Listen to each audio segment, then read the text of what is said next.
दोस्तों आज के इस वीडियो में अपन बात करेंगे एक स्मॉल बिजनेसमैन की इनकम टैक्स एक्ट के अकॉर्डिंग कैसे इनकम कैलकुलेट की जाती है और उस इनकम के ऊपर कैसे टैक्स कैलकुलेट किया जाता है। और साथ ही बात करेंगे कैसे एक बिजनेसमैन 1 करोड़ से ज्यादा की सेल्स कर सकता है और उसके ऊपर भी उसको कोई भी टैक्स पे नहीं करना होता है। नमस्कार दोस्तों, मेरा नाम है राकेश, आप देख रहे हैं बैंकिंग बाबा यूट्यूब चैनल। तो चलिए आज की इस वीडियो को शुरू करते हैं। अब देखिए, एक रेजिडेंट इंडिविजुअल पर्सन अगर इंडिया में बिजनेस करता है तो उसको काफी सारे बुक्स ऑफ अकाउंट मेंटेन करने पड़ते हैं। उसी के साथ साथ उसको बैलेंस शीट भी मेंटेन करनी पड़ती है और जितने भी एक्सपेंस से रिलेटेड डॉक्यूमेंट होते हैं वो सारे के सारे उसको संभाल कर रखने होते हैं। लेकिन आप ही सोचिए, एक छोटा बिजनेसमैन इन सभी पेपर वर्क में, इन डॉक्यूमेंटेशन में लगा रहेगा तो वो अपने बिजनेस पर कैसे ध्यान दे पाएगा। तो इसी के लिए इनकम टैक्स एक्ट में एक स्पेशल प्रोविजन बना हुआ है जिसके अकॉर्डिंग अगर एक स्मॉल बिजनेसमैन उसको ऑप्ट कर लेता है तो उसको ये सारे डॉक्यूमेंटेशन वगैरह करने की जरूरत नहीं है और वो अपना बिजनेस जो है वो आसानी से कर सकता है और उसको बहुत ही कम टैक्स पे करना पड़ेगा। और आज के इस वीडियो में अपन बात करने वाले हैं उसी स्पेशल प्रोविजन के बारे में जिसको बोला जाता है सेक्शन 44 AD प्रिजम्पटिव इनकम। जैसा कि नाम से ही क्लियर हो रहा है, आपकी इनकम को अज्यूम कर लिया जाता है। आपको प्रॉपर बुक्स ऑफ अकाउंट बनाने की जरूरत नहीं है, आपको प्रॉपर बैलेंस शीट बनाने की जरूरत नहीं है। आपकी इनकम को अज्यूम कर लिया जाएगा अगर आप इस सेक्शन को ऑप्ट करते हैं तो। अब बात आती है, अगर आपने proper books of account maintain ही नहीं किया है तो आपका प्रॉफिट किस बेसिस पर कैलकुलेट किया जाएगा। तो उसके लिए इस सेक्शन के अकॉर्डिंग आप जब भी कोई सेल्स करते हैं, उसका आप जो इनवॉइस इशू करते हैं, उस सेल्स इनवॉइस के टोटल अमाउंट के ऊपर ही आपका प्रॉफिट एस्टिमेट किया जाएगा, यानी कि अज्यूम किया जाएगा। अब इनवॉइस कैसे बनाना है उसके लिए आप हमारा ये वाला वीडियो देख सकते हैं या फिर आप स्वाइप ऐप को भी डाउनलोड कर सकते हैं। स्वाइप ऐप जो है इंडिया का नंबर 1 बिलिंग, पेमेंट और ऑनलाइन स्टोर है जहां पर आप केवल 10 सेकंड के अंदर अपना इनवॉइस बना सकते हैं। और इतना ही नहीं, उस इनवॉइस को आप स्वाइप ऐप की मदद से ही अपने कस्टमर को सीधा व्हाट्सअप कर सकते हैं या उसके मेल आईडी पर भी शेयर कर सकते हैं। और वहीं से अगर कस्टमर पेमेंट भी कर देता है तो आपको मैनुअल वेरीफाई करने की भी जरूरत नहीं है। ये आपका पेमेंट जो है वो ऑटोमेटिकली ट्रैक भी कर लेता है और आपके रिकॉर्ड्स में भी अपडेट कर देता है जैसे ही कस्टमर वहां से पेमेंट करता है। तो इनवॉइस बनाने का काम भी आपका केवल 10 सेकंड में हो जाएगा। लिंक आपको इस वीडियो की डिस्क्रिप्शन में मिल जाएगा, वहां से आप स्वाइप ऐप को डाउनलोड कर सकते हैं और फ्री में 10 सेकंड के अंदर अपना इनवॉइस क्रिएट कर सकते हैं।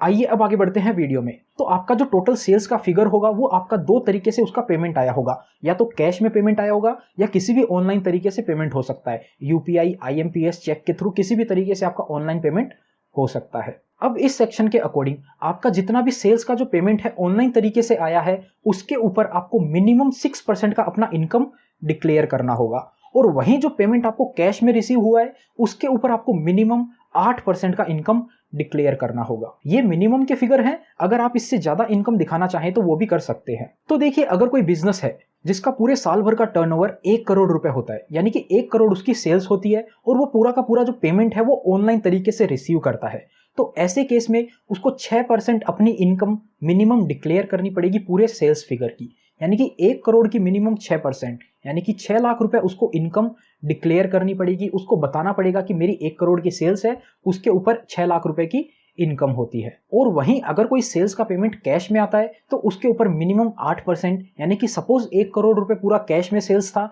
तो उसके ऊपर 8% यानी कि 8 लाख रुपए की इनकम डिक्लेयर करनी पड़ेगी उस बिजनेस को। तो देखिए, इस तरीके से अगर आपकी भी 1 करोड़ रुपए की सेल्स होती है तो उसके ऊपर आप 6 से 8% की इनकम डिक्लेयर कर सकते हैं, यानी कि लगभग आप 7 लाख रुपए की भी इनकम मानते हैं। और उसके बाद में आप काफी सारी डिडक्शन वगैरह ले सकते हैं और उसके बाद में आपकी इनकम अगर 5 लाख रुपए से कम आ जाती है डिडक्शन लेने के बाद में, तो वैसे ही 5 लाख रुपए तक की इनकम के ऊपर कोई टैक्स लगता नहीं है, क्योंकि स्लैब रेट के अकॉर्डिंग 5 लाख रुपए तक की इनकम आपकी एग्जेम्प्ट होती है। 12,500 का टैक्स लगता है लेकिन वो आपको रिबेट मिल जाता है। ये तो अपन ने 1 करोड़ की सेल्स का एग्जांपल लिया। आपकी सेल्स कितनी भी हो सकती है, कम या ज्यादा, आप उसके अकॉर्डिंग अपनी कैलकुलेशन भी खुद से कर सकते हैं। अब बात करते हैं कौन कौन एलिजिबल है सेक्शन 44 AD में आने के लिए। तो कोई भी इंडिविजुअल इसमें आ सकता है, कोई भी HUF आ सकता है या फिर कोई भी पार्टनरशिप फर्म इसमें आ सकते हैं। लेकिन कोई लिमिटेड लाइबिलिटी पार्टनरशिप है यानी कि LLP है वो इसमें नहीं आ सकती है। और बाकी जो भी हैं वो सारे के सारे रेजिडेंट इंडियन होने चाहिए, वो ही सेक्शन 44 AD में आ सकते हैं। अब तक आपने नोटिस कर लिया होगा कि मैं कई बार छोटे बिजनेसमैन का नाम ले रहा हूं।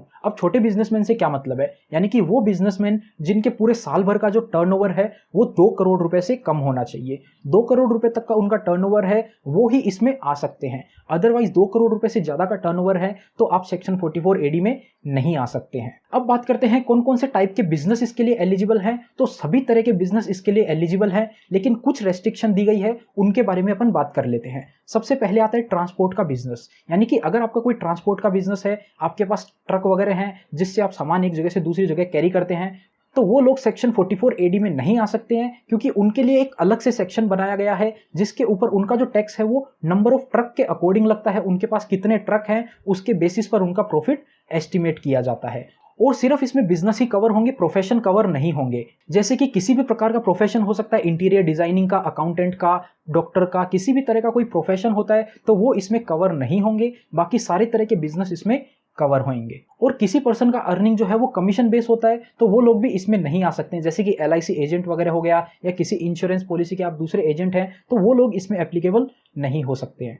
अब इसी से जुड़े कुछ और भी इंपॉर्टेंट पॉइंट्स की बात कर लेते हैं। जैसा कि आपको पता होगा, कोई भी पर्सन इनकम करता है तो उसको क्वार्टरली बेसिस पर एडवांस टैक्स पे करना होता है। हर क्वार्टर के बाद में एक ड्यू डेट होती है, उस बेसिस पर उसको एडवांस टैक्स पे करना होता है। लेकिन अगर आप 44 एडी को ऑप्ट कर लेते हैं तो आपको जो एडवांस टैक्स है वो क्वार्टरली बेसिस पर पे करने की जरूरत नहीं है। आपका जो पूरे साल भर का एडवांस टैक्स बनता है वो आप 15 मार्च से पहले ही एक साथ पे कर सकते हैं। और वो भी कब पे करना है, जब अगर आपका टोटल एडवांस टैक्स जो है वो 10,000 रुपए से ज्यादा होता है, उसी केस में आपको एडवांस टैक्स पे करने की जरूरत है। अदरवाइज आपको एडवांस टैक्स पे करने की भी जरूरत नहीं है।